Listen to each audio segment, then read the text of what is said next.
Hello दोस्तों, नमस्कार। स्वागत करते हैं आपके अपने चैनल आर के मौर्य बाय हिंदी पर। दोस्तों, जैसा कि आप देख रहे हैं थंबनेल में कि बीपीएससी तैयारी 4 की आगामी परीक्षा को लेकर मैं एक सीरीज चला रहा हूं जो प्रैक्टिस सेट है हिंदी विषय, जो टीजीटी 9-10 के लिए और काफ़ी हद तक कक्षा 6 से 8 का जो उच्च माध्यमिक विद्यालय के लिए है उसके लिए भी काफ़ी हेल्पफुल होगा। दोस्तों, आपको बताना चाहेंगे कि ये प्रैक्टिस सेट 2 है। प्रैक्टिस सेट 1 मैंने 2 भागों में विभाजित करके प्लेलिस्ट में उसको ऐड कर दिया है, आप जाकर देख सकते हैं। आज के प्रैक्टिस सेट में भी मैं इसको भी 2 भागों में विभाजित करके आपके सम्मुख लेकर आ रहा हूँ और ये व्याख्यात्मक इसका हल रहेगा। आप लोग इसे ध्यान से देखें और अंत तक देखें। वीडियो पसंद आए तो आप चैनल को सब्सक्राइब जरूर करें। चलिए देर न करते हुए शुरू करते हैं आज का ये क्लास। तो पहला प्रश्न क्या करता है कि हिंदी भाषा का जन्म हुआ है। हिंदी भाषा का जन्म हुआ है अपभ्रंश से, लौकिक संस्कृत से, पाली संस्कृत से या वैदिक संस्कृत से। तो इसका उत्तर होगा पहला, अपभ्रंश से। हिंदी भाषा का जन्म अपभ्रंश से हुआ है। आपको बताना चाहेंगे कि हिंदी भाषा किस प्रकार से आज के समय में हम लोग देखते हैं। तो इसकी शुरुआत जो है सबसे पहले संस्कृत से हुई, संस्कृत के बाद फिर पाली, फिर प्राकृत, फिर अपभ्रंश, उसके बाद फिर हिंदी। ठीक है। अगला प्रश्न है प्रश्न नंबर 72। दोस्तों, बताना चाहेंगे 40 क्वेश्चन आपके आज रहेंगे, अगले दिन 40 क्वेश्चन रहेंगे। तो 72 नंबर क्वेश्चन है, भारतीय संविधान की 8वीं सूची में शामिल भाषाओं की संख्या है 14, 15, 18 या 22। तो इसमें जो है आपको ये ध्यान देना है कि 22 भाषाएं 8वीं अनुसूची में शामिल हैं। तो आपको यहाँ पे 2 प्रश्न भी देखने को मिल सकते हैं कि भारतीय संविधान की किस अनुसूची में भारतीय भाषाओं को शामिल किया गया है। तो 8वीं अनुसूची, एक प्रश्न और बन जाएगा। तो 22 टोटल हैं भाषाएं। तो 73 नंबर, भारत के किस प्रांत में कोंकणी भाषा बोली जाती है? केरल तथा कर्नाटक, महाराष्ट्र तथा गोवा, ओडिशा तथा पश्चिम बंगाल या आंध्र प्रदेश। तो कोंकणी जो है भाषा महाराष्ट्र तथा गोवा में बोली जाती है। ठीक है, महाराष्ट्र तथा गोवा में बोली जाती है।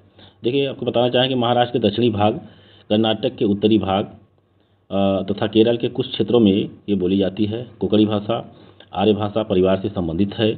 भारतीय संविधान के तहत कोंकणी को 8वीं अनुसूची में स्थान प्राप्त है। यानी कोंकणी भी भाषा जो है भारतीय संविधान की अनुसूची में शामिल है। 74 नंबर, हाड़ौती बोली है पश्चिमी राजस्थान की, पूर्वी राजस्थान की, दक्षिणी राजस्थान की या उत्तरी राजस्थान की। तो आपको बताना चाहेंगे इसका उत्तर होगा हाड़ौती जो है पूर्वी राजस्थान की बोली है। तो बी नंबर इसका सही हो जाएगा।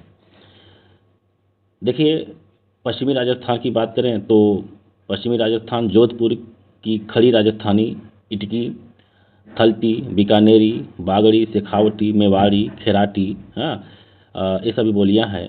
पूर्वी राजस्थान की बात करें तो जयपुरी, जिसको ढूंढाड़ी बोलते हैं, और हाड़ौती है।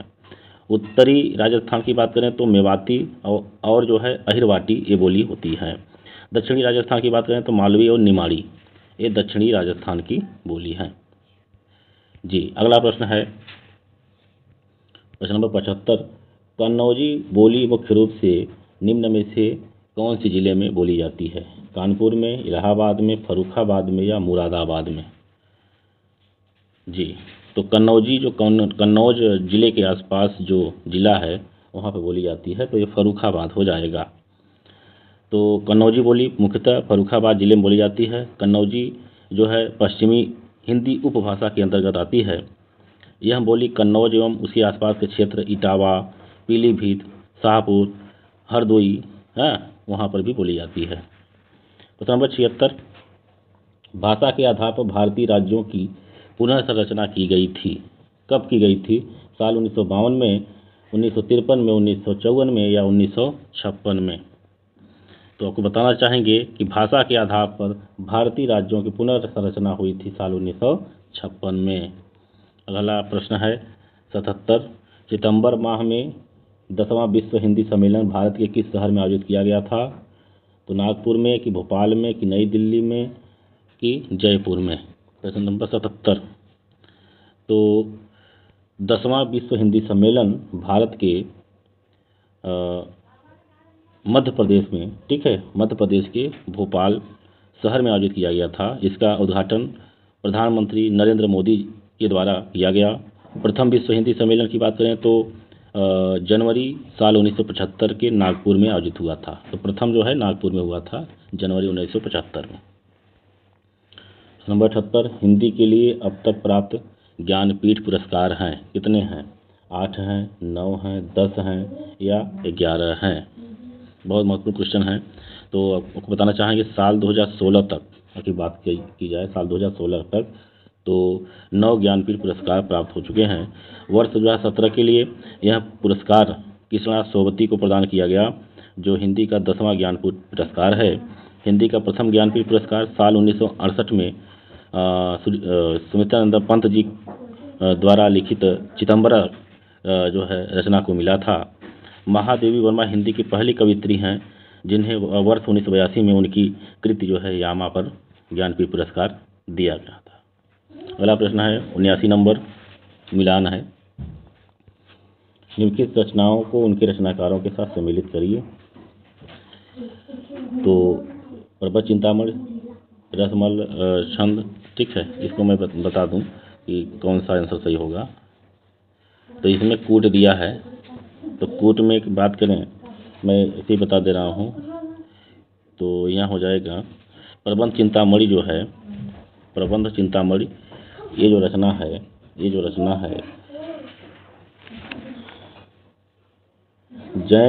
जैन आचार्य जो मैरुतुंग जो थे उन्होंने लिखा प्रबंध चिंतामणि। फिर उसके बाद रणमल छंद ये श्रीधर की है रचना। उसके बाद फिर जयचंद्र प्रकाश यानी सी का चौथा, जयचंद्र प्रकाश भट्ट केदार और जय मयंक जस चंद्रिका, ये हो गया डी आपका श्री मधुकर कवि, ठीक है। तो ये होगा उत्तर इसका। अगला प्रश्न है, अगला प्रश्न की बात करें तो प्रश्न नंबर 80, ये भी सम्मिलित करना है। सूची 1 को सूची 2 से सम्मिलित करिए। आनंद कादम्बनी किसकी रचना है? तो बता दें, प्रेमघन की रचना है। और आनंद कादम्बनी प्रेमघन की रचना है जो मिर्जापुर से छपती थी। फिर समाजलोचक जो है चंद्रधर शर्मा गुलेरी की है। फिर भारतेंदु पत्रिका के जो संपादक करने वाले थे राधाचरण गोस्वामी जी। उसके बाद फिर ये आता है सार सुधानित, ये हो जाएगा आपका सदानंद मिश्र। अगला प्रश्न है, अभिकथन है उपभोक्तावादी सभ्यता से असंतोष भाववादी बुद्धिजीवियों के लिए स्वाभाविक है। तर्क है क्योंकि उनके अनुसार इस सभ्यता से मानव मूल्यों में गिरावट आई है। तो कविकथन यही है कि उपभोक्तावादी सभ्यता से असंतोष भाववादी बुद्धिजीवियों के लिए स्वाभाविक है। और तर्क बताया गया क्योंकि उनके अनुसार इस सभ्यता से मानव मूल्यों में गिरावट आई है। तो ऑप्शन है ये सही है कि ये गलत है या आर सही, ए सही या आर गलत। ए और आर दोनों सही हैं, ए और आर दोनों गलत हैं। ए जो है यहाँ पे हो जाएगा, क्या होगा? तो ए और आर दोनों सही हैं, यही इसका उत्तर होगा, ठीक है। अगला फिर मिलान है। निम्नलिखित निबंध सगरों को उनके लेखकों के साथ सम्मिलित करिए, ठीक है। और कहा है नीचे दिए गए कोड का उपयोग करके सही उत्तर को चुनिए। तो 82 नंबर, तो बलकम खुद, ये जो निबंध संग्रह है वो नामवर सिंह की है। इसकी है, नामवर सिंह की रचना है। फिर बबूल और कैक्टस निबंध रामदरस मिश्र की है। विचार और वितर्क ये हजारी प्रसाद द्विवेदी की रचना है। फिर कन्यादान सरदार पूर्ण सिंह की रचना है या अध्यापक पूर्ण सिंह, ठीक है। अगला प्रश्न है इनमें से किस कवि ने सतसई की रचना नहीं की है? रसनिधि, वीरेंद्र कवि, भूपति या बेनी प्रवीण? तो इसमें बस यही हैं बेनी प्रवीण जिन्होंने सतसई की रचना नहीं की है। देखिए, बेनी प्रवीण जो है सतसई की रचना नहीं की है। इनका जन्म बात करें तो लखनऊ उत्तर प्रदेश में हुआ था। ये रीतिबद्ध कवि थे। बेनी प्रवीण नायिका भित्त के अंतर्गत प्रेम क्रीड़ा की सुंदर कल्पनाओं के लिए प्रसिद्ध कवि थे। रीतिकाल के नवरत्न विवेचक आचार्यों में संक्षिप्त लक्ष्यों और सरस उदाहरणों की रचना के लिए बेनी प्रवीण जो है विशेष रूप से उल्लेखनीय है। नव रस तरंग और श्रृंगार भूषण इनके प्रमुख ग्रंथ हैं। अगला प्रश्न है प्रश्न नंबर 84। इसमें भी कूट दिया है।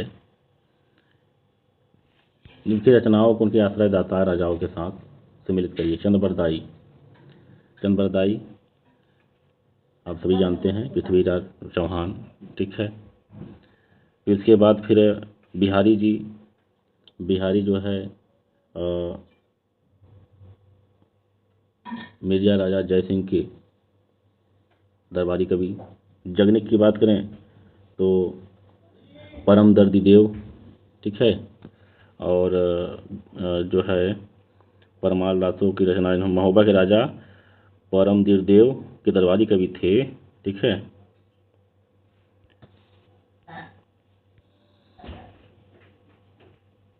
तो इसमें जो है आपका ये सी सही हो जाएगा। कौन सा सही होगा? सी। चौथा का पहला का ये चौथा पृथ्वीराज चौहान।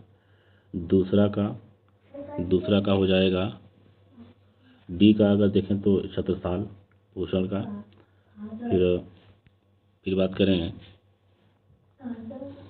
बी का तीसरा जयसिंह, ठीक है। कुल मिला के चंद्रबरदाई ये चौथा, बी का तीसरा और सी का दूसरा और डी का पहला। चंद्रबरदाई पृथ्वीराज चौहान, बिहारी जयसिंह, जगनिक परमाल और भूषण छत्रसाल। विशिष्टाद्वैत के प्रस्तोता आचार्य हैं रामानुजाचार्य, रामानंद, शंकराचार्य या माधवाचार्य।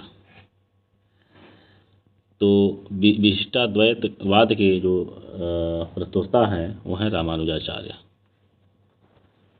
ये राम को विष्णु का अवतार मानते हैं। वे भक्ति से मुक्ति का साधन मानते हैं। इनके द्वारा प्रवर्तित संप्रदाय को श्री संप्रदाय भी कहा जाता है। प्रश्न नंबर 86। दोस्तों, वीडियो पसंद आ रही है जरूर लाइक करें, चैनल को सब्सक्राइब करें। इसी प्रकार की वीडियो आपको प्रतिदिन मिलती रहेगी। मौन भी अभिव्यंजना है, जितना तुम्हारा सच है उतना ही कहो। मौन के इस रचनात्मक संदर्भ की अभिव्यक्ति अज्ञे ने अपनी किस काव्य कृति में की है? तो ऑप्शन है इंद्रधनुष रौंदे हुए, पहले मैं सन्नाटा बुनता हूँ, आंगन के पार द्वार या हरी घास पर क्षण भर। प्रश्न नंबर 86।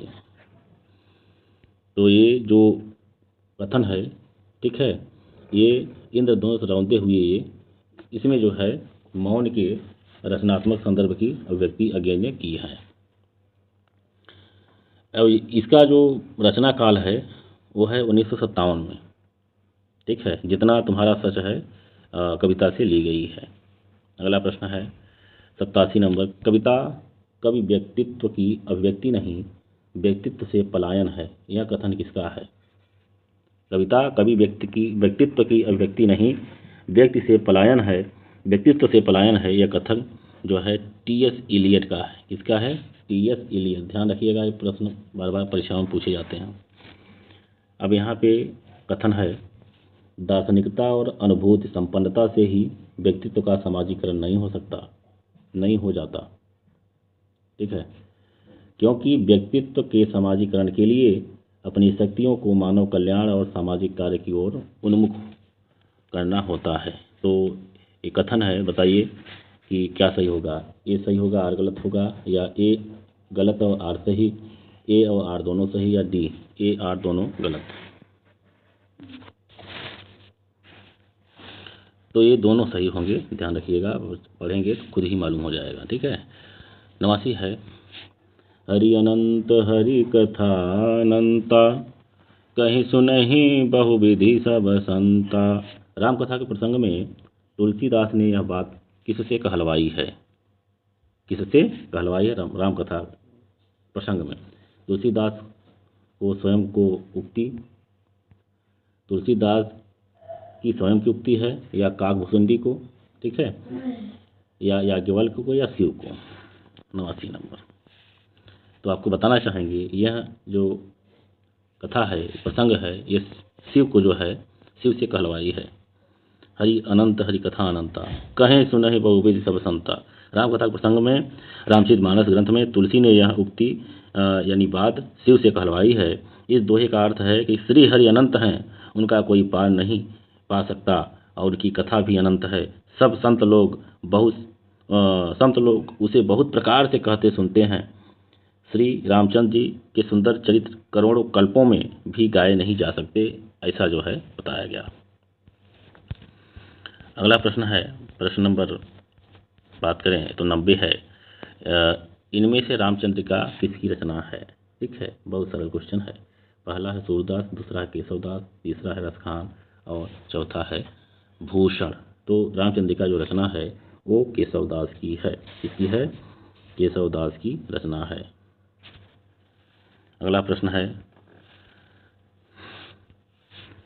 तनानाम बोनाम तज्जो कबीर, रामम नामम लिख लियो शरीर।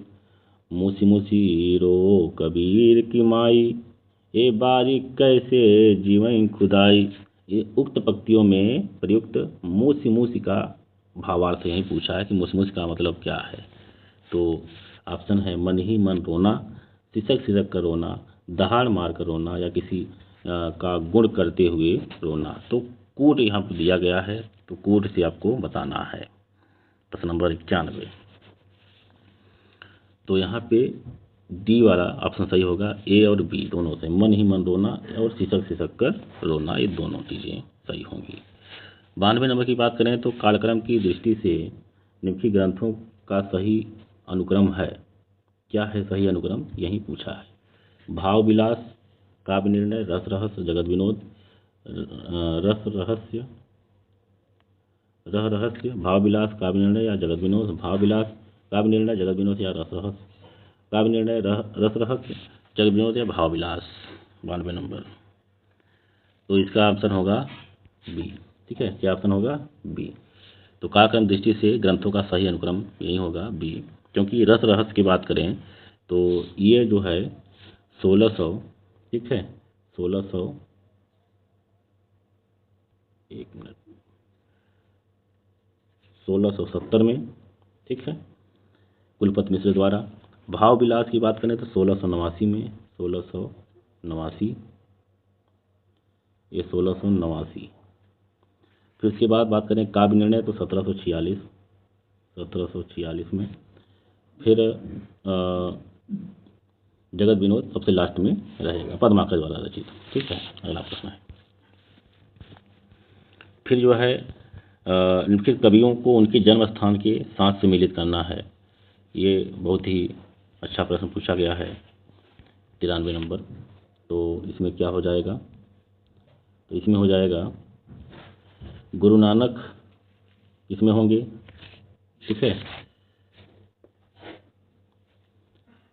दादू दयाल, धर्मदास, सूरदास। तो इसका जो मिलान है क्या होगा तो बताना चाहेंगे। तो गुरु नानक का जो जन्म हुआ था वो हुआ था तलवंडी में। ठीक है, कहाँ हुआ था? तलवंडी में, साल 1469 ईस्वी में। दादू दयाल का जन्म जो है अहमदाबाद में हुआ था। दादू दयाल का जन्म अहमदाबाद साल 1544 ईस्वी में। धर्मदास का जन्म जो है बाधवगढ़ में हुआ था, यानी ये सीधा सीधा सही रहेगा, साल 1544 में। फिर इसके बाद फिर सुंदरदास की बात आती है। तो सुंदरदास का जन्म 1596 में दौसा जयपुर में हुआ था, ध्यान रखिएगा। तो ऑप्शन की दृष्टि से ये आपका डी वाला सही हो जाएगा, डी ऑप्शन सही होगा। अगला प्रश्न है, फिर मिलान है, कूट दिया है। निम्नलिखित पंक्तियों को उनके रचयिताओं के साथ सम्मिलित कीजिए। नीचे दिए गए कूट का प्रयोग करते हुए सही उत्तर को चुनिए। तो पंडित मतलब ये जो है रचना है, रचना का जो है पंक्ति है। पंडित सरल सत्य बखाड़ाई बखाड़ाई, ये किसने कहा? ठीक है, तो ये सहरपा द्वारा रचित काव्य जो है सहरपा ने कहा बखाड़ाई। न लखपातरी आ गए नाचे, बी बी कौन सा सही होगा? ये गोरखनाथ द्वारा रचित है। ठीक है, अगला प्रश्न है, वो मतलब अगला ऑप्शन है 12 बरस ले कुकर जिए। हाँ, यह जगनिक ने कहा था। ठीक है, किसने कहा था? जगनिक ने। यहाँ पे ऑप्शन छूट गया है। हाँ, तो ये हो जाएगा आपका सहरपा, ये हो गया, ये हो जाएगा आपका गोरखनाथ, ये हो जाएगा जगनिक। बज्जी घारे निशान रान चौहान दहो दिस, ये हो जाएगा आपका चंद्रवरदाई। भाई चौहान की बात आई है तो चंद्रवरदाई ध्यान रखिएगा। अगला प्रश्न है, कूट यहाँ दिया है। प्रश्न नंबर 95, निम्नलिखित में से किस कवि का संबंध नवगीत विधा से नहीं है? कुमार रविंद्र, गिरधर राठी, वीरेंद्र मिश्र, माहेश्वर तिवारी। प्रश्न नंबर 95, तो इसका ऑप्शन हो जाएगा ये गिरधर राठी। देखिए, गिरधर राठी का नवगीत विधा से संबंध नहीं है। नवगीत हिंदी काव्य धारा की एक नवीन विधा है। हिंदी काव्य साहित्य में नवगीत विधा समाज की यथार्थ परिस्थितियों को देखने, उसका निराकरण खोजने और मानवीय संभावनाओं को तलाशने का कुशल माध्यम है। हिंदी के प्रमुख नवगीतकार हैं सूर्यकांत पाठी निराला जी, जो नवगीतकार थे, राजेंद्र प्रसाद सिंह, ठाकुर प्रसाद सिंह, शांति सुमन, माहेश्वरी तिवारी, सुभाष वशिष्ठ और कुमार रविंद्र, ये सभी जो है नवगीत विधा से संबंधित थे। प्रश्न नंबर 96 की बात, जीवन मोह चाही को नई को, दरस परस दिन राति करी करती है, कान्ह पियारे पी को। प्रश्न नंबर 96, तो ये जो है कहा है कि उपरोक्त पंक्तियों में आचार्य रामचंद्र शुक्ल ने किस भाव की अभिव्यक्ति मानी है? किस भाव की अभिव्यक्ति मानी है? तो ये जो है असूया भाव की जो है भक्ति जो है भाव मानी है कुल मिला के। तो असूया जो है एक संचारी भाव है। ठीक है, क्या है? संचारी भाव है, जिसमें किसी के सुख को न सहकर उसे हानि पहुंचाने का विचार होता है। असूया का मतलब यही होता है कि दूसरे के सुख को देखकर, ठीक है, उसे हानि पहुंचाने का विचार होता है। वैसे संचारी भावों की संख्या 33 मानी जाती है। ठीक है, चलिए अगला प्रश्न है, क्या स्त्री होना कोई पाप है? उपरोक्त संवाद किस कहानी से संबंध है? दुलाई वाली, आकाशदीप, लाल पान की बेगम और परिंदे। तो ये जो कहानी का संबंध है इसमें आकाशदीप से है। आकाशदीप जो है जयशंकर प्रसाद की कहानी है। कहानी में यह कथन जो है उसकी पात्र चंपा के द्वारा कहा गया। इस कहानी में प्रसाद जी ने प्राचीन काल की ऐतिहासिक घटना एवं वातावरण का चित्रण किया। इस कहानी के मुख्य पात्र हैं बुद्धगुप्त, चंपा, मणिभद्र। यह कहानी जो है साल 1930 के दशक में प्रकाशित की गई थी। अगला प्रश्न फिर कूट है, निम्नलिखित में से कौन कौन से कवि उत्तर छायावाद से संबंध है? तो रामनेश त्रिपाठी, रामेश्वर शुक्ल अंचल, बालकृष्ण शर्मा नवीन या भारत भूषण अग्रवाल। तो कूट के माध्यम से दिया है, तो इसका ऑप्शन होगा बी और सी, यानी सी। ठीक है, बी और सी, ये जो है उत्तर छायावाद से संबंधित कवि हैं। ठीक है, छायावादी काव्य में वर्ष 1930 के बाद जिस सांस्कृतिक नवजागरण का बोध होता है वही उत्तर छायावाद कहलाता है। साल 1930 के बाद का जो काल है उत्तर छायावाद कहलाता है, ध्यान रखिएगा। 99 नंबर प्रश्न की बात करें तो उनके ग्रंथों को उनके रचयिताओं के साथ सम्मिलित करना है। पेरी इस्पुस, द सीक्रेट वुड, पोलिएटिक्स और बायोग्राफिया लिटरेरिया 99 नंबर। तो ऑप्शन इसमें डी वाला सही होगा। क्या होगा? डी वाला सही हो जाएगा इसमें, यानी 4 ए का चौथा। ठीक है, ए का क्या होगा? ए का चौथा, ध्यान रखिएगा। साल 1920 में इलियट द्वारा ये रचित थी। ठीक है, पेरी इस्पुस, ये जो है यूनानी विचारक जो है लोजाइनस द्वारा रचित है। तीसरी चौथी शताब्दी के यूनानी विचारक थे ये लोजाइनस, ठीक है। फिर इसके बाद द सीक्रेट वुड, ये जो है इलियड द्वारा रचित है, इसके द्वारा टीएस इलियड द्वारा। पोएटिक्स जो है अरस्तु द्वारा लगभग 350 ईस्वी पूर्व लिखी गई थी, ये ध्यान रखिएगा। फिर इसके बाद बायोग्राफिया लिटरेरिया, ये जो है ये कॉलरीज होंगे, कौन होंगे? कॉलरीज, आपको ध्यान रखना है। अगला प्रश्न है प्रश्न नंबर 100, निम्नलिखित में से कौन से कथन रामविलास शर्मा के हैं? दो कथन यहाँ है। साहित्य की प्रचारात्मकता का प्रश्न सामाजिक जीवन की यथार्थता की कसौटी पर हल किया जा सकता है। वास्तविक जीवन तथ्यों को ओझल रखकर श्रेष्ठ साहित्य की रचना की जा सकती है। फिर उसके बाद क्या है? हाँ, पिछली संस्कृति से नाता तोड़कर हवा में नई संस्कृति को जन्म नहीं दिया जा सकता। तो ये कूट द्वारा बताया गया 100 नंबर क्वेश्चन, तो इसका ए सही होगा, ठीक है। ए और सी, यानी सी वाला भी सही है और ए वाला भी सही है। ए में क्या था? ए में था कि साहित्य की प्रचारात्मकता का प्रश्न सामाजिक जीवन की यथार्थता की कसौटी पर हल किया जा सकता है। चलिए अगला प्रश्न की बात करें, प्रश्न नंबर 101। दोस्तों 10 क्वेश्चन और रह गए हैं। वीडियो पसंद आ रही हो तो लाइक, चैनल को सब्सक्राइब जरूर कर लें। श्रद्धा और ईड़ा से संबंधित मुक्ति बोध के सही कथन कौन से हैं? ईड़ा का व्यक्तित्व सामाजिक सार्वजनिक महत्व से विन्यस्त है। श्रद्धा के पास कोई अपना सार्वजनिक जीवन नहीं है। ईड़ा बुद्धिवाद का प्रतीक है, या श्रद्धा में आत्मबद्ध भावुकता का अभाव है। ये श्रद्धा ईड़ा के से संबंधित मुक्तिबोध के सही कथन ये पूछ रहा है। तो ये जो है हो जाएगा आपका ऑप्शन नंबर बी। ए और बी दोनों सही होंगे, यानी ईड़ा का व्यक्तित्व सामाजिक सार्वजनिक महत्व से विन्यस्त है और श्रद्धा के पास कोई अपना सार्वजनिक जीवन नहीं है। 102 नंबर क्या है? ध्यान से देखिए। पीछे लगा जाई था लोक वेद के साथ, आगे थे सतगुरु मिलिया दीपक दिया हाथ। उक्त पंक्तियों में कबीर कहना चाहते हैं, क्या कहना चाहते हैं? लोक और वेद का अनुसरण करने के कारण मैं परम तत्व से दूर था। बी ऑप्शन, लोक और वेद की रूढ़िवादिता ने परम तत्व के अभिज्ञान का मार्ग प्रशस्त किया। सी, सतगुरु के ज्ञान रूपी प्रकाश से मैंने परम तत्व का साक्षात्कार किया। या डी, सतगुरु ने दीपक थमाकर संसार में भटकने के लिए छोड़ दिया। पीछे लगा जाई था लोक वेद के साथ ही, आगे थे सतगुरु मिलिया दीपक दिया हाथ, ठीक है। 102 नंबर, तो इसका ऑप्शन हो जाएगा, वैसे कोड दिया है तो ए और सी दोनों हो जाएंगे, यानी लोक वेद का अनुसरण करने के कारण मैं परम तत्व से दूर था, और सी, सतगुरु के ज्ञान रूपी प्रकाश से मैंने परम तत्व का साक्षात्कार किया। फिर जो है कूट दिया है, क्या कहा है 103 नंबर में? निम्नलिखित पात्रों को उनसे संबद्ध कहानियों के साथ सम्मिलित करिए। कालिंदी चरण, ठीक है, कालिंदी चरण। उसके बाद फिर क्या दिया है? फिर गैग्रीन, मालती, सामनाथ और सुबोध।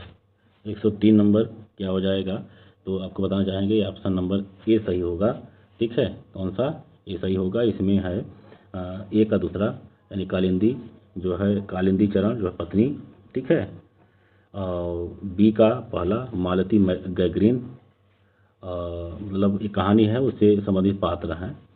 फिर उसके बाद सी का चौथा सामनाथ, यानी चीफ की दावत, ठीक है, ये चीफ की दावत। और सुबोध जिंदगी और गुलाब। अगला प्रश्न है 104 नंबर, कबीर के निर्गुण पंथ का आधार भारतीय वेदांत और सूफियों का प्रेम तत्व है, यह विचार किसका है? 104 नंबर, तो इसका विचार है रामचंद्र शुक्ल का, ठीक है। अधिकतर विचार रामचंद्र शुक्ल से ही पूछे जाते हैं। प्रश्न नंबर 105, रीतिमुक्त कविता की विशेषताएं हैं। यह आंतरिक अनुभूतियों का काव्य है, यह मूलतः आत्म प्रधान व्यक्तिगत है। सी, यह सभी प्रकार की रूढ़ियों से मुक्त है। या डी, अभिव्यंजना में यह अभिधा मूलक है। 105 नंबर की बात करें तो इसका उत्तर हो जाएगा यह आंतरिक अनुभूतियों का काव्य है, ये ध्यान रखिएगा। 105 नंबर फाइनल हो गया। चलिए 106 नंबर की बात करें। 106 नंबर देखिएगा, थोड़ा इसमें कूट दिया है। समस्या यह है कि हर एक प्रश्न में कूट दिया है, तो इसका जो ऑप्शन ए है सही, ये सही होगा, यानी ABC। ठीक है, ध्यान रखिएगा, ABC रीतमुक्त कवियों की विशेषताएं ये है। ठीक है, अगला प्रश्न है 106 नंबर, साधारणीकरण के विषय में कौन से कथन सही हैं? साधारणीकरण रसास्वाद के बाद की प्रक्रिया है। साधारणीकरण आलम्बनत्व धर्म का होता है। साधारणीकरण के लिए भोजकत्व व्यापार अनिवार्य है और साधारणीकरण के बिना भी रसानुभूति संभव है। तो ये भी कूट है, तो इसमें भी बी और सी सही हो जाएगा, यानी ऑप्शन नंबर सी सही होगा, बी और सी। ठीक है, बी और सी। साधारणीकरण आलम्बनत्व धर्म का होता है और साधारणीकरण के लिए भोजकत्व व्यापार अनिवार्य है। प्रश्न नंबर 107 तर्क है, स्थापना और तर्क। क्या दिया है? दिया है कि कविता में चित्रित प्रेम निजी होता है क्योंकि प्रेम सामाजिक भाव नहीं है। कूट है, ए सही, आर गलत, ए और आर दोनों सही, ए और आर दोनों गलत, ए गलत, आर सही। ठीक है, 107 नंबर। तो इसका उत्तर हो जाएगा ए और आर दोनों गलत। ठीक है, प्रेम निजी नहीं होता है और क्योंकि प्रेम सामाजिक भावना, ये भी गलत है दोनों। ठीक है, 108 नंबर, ये भी कूट है, ध्यान रखिएगा, सब कूट में दिया है। तो इसमें क्या दिया है? निम्नलिखित काव्य पंक्तियों को उनके रचनाकारों से सम्मिलित करिए। उनई घटा परि जग जहाँ छहाँ, आवत जात पनहिया टूटी, अति मलिन वृषभानु कुमारी, कीर्ति वनित भोली भट्ट सोई। तो इसमें आपको ध्यान रखना है कि आवत जात पनहिया टूटी। ठीक है, उनई घटा परि जग छहाँ, 108 नंबर। उनई घटा परि जग छहाँ पंक्ति के रचनाकार जो है जायसी जी हैं, ये ध्यान रखिएगा, जायसी। उसके बाद फिर आवत जात पनहिया टूटी, ये जो है कुंभन दास जी हैं। कौन है? कुंभन दास जी साहब ने। फिर उसके बाद फिर अति मलिन वृषभानु कुमारी, तो इसके रचयिता जो है सूरदास जी हैं। फिर कीरति भनति भोली भट्ट सोई, यह जो है तुलसीदास की रचना है। ठीक है, यह बालखंड से ली गई है तुलसीदास की, जब भगवान राम छोटे से थे और दौड़ रहे थे। ठीक है, खेल रहे थे तब की। ये भी कूट है। निम्नलिखित अवधारणा को उनसे संबंधित आचार्यों के साथ सम्मिलित करिए। उत्तर संरचनावाद, ठीक है, यथार्थवाद, स्वच्छंदतावाद और उत्तर आधुनिकतावाद। तो इसका उत्तर क्या हो जाएगा? देखिए, इसका उत्तर हो जाएगा उत्तर संरचनावाद से संबंधित आचार्य जो हैं वो हैं, कौन है? लुई अल्थुसर। ठीक है, लुई अल्थुसर। फिर उसके बाद फिर यथार्थवाद की बात करें तो इससे संबंधित जो आचार्य हैं वो जॉर्ज लुकाज हैं। कौन है? जॉर्ज लुकाज। फिर उसके बाद स्वच्छंदतावाद की बात करें तो इसका संबंध जो है रॉबर्ट वंश से है, रॉबर्ट वंश। फिर आधुनिकतावाद का संबंध जो है फ्रेडरिक जेम्सन से है। किससे है? Fredric Jameson. अगला प्रश्न है, प्रश्न नंबर लास्ट, प्रथम राष्ट्र कवि कौन थे? ठीक है, 110 नंबर, बहुत महत्वपूर्ण प्रश्न है। प्रथम राष्ट्रपति कौन थे? तो प्रथम राष्ट्रपति राष्ट्रपति मैं कह रहा हूँ, राष्ट्रकवि प्रथम राष्ट्रकवि कौन थे? तो ये थे मैथिली शरण गुप्त जी। और इनको राष्ट्रकवि कहने का जो इनकी संज्ञा है, यह जो है गांधी जी द्वारा दी गई थी। गांधी जी ने ही इनको राष्ट्रकवि कहा था, क्योंकि इन्होंने साहित्य जगत में इनको दद्दा नाम से भी संबोधित किया जाता था। इनके बाद दिनकर जी को भी राष्ट्रकवि की उपाधि दी गई थी, लेकिन दूसरे राष्ट्रकवि, प्रथम तो यही थे मैथिली शरण गुप्त ही। दोस्तों, प्रश्न नंबर 111 की बात करें तो कृष्ण की तावली किसकी रचना है? मैं इसी प्रश्न पर आपको छोड़े जा रहा हूँ। इसका दूसरा पार्ट अगले दिन आप इसी चैनल पर देखेंगे। दोस्तों, प्लेलिस्ट बनी हुई है, आप उसमें जाके पूरा प्रैक्टिस सेट आप देख सकते हैं। आप अपनी तैयारी को और भी मजबूत कर सकते हैं। दोस्तों वीडियो में बस इतना ही। दोस्तों वीडियो पसंद आई हो चैनल को सब्सक्राइब और दोस्तों में शेयर जरूर कर देंगे। आज के लिए बस इतना ही, मिलते हैं कल, तब तक के लिए नमस्कार। जय हिंद, जय हिंदी।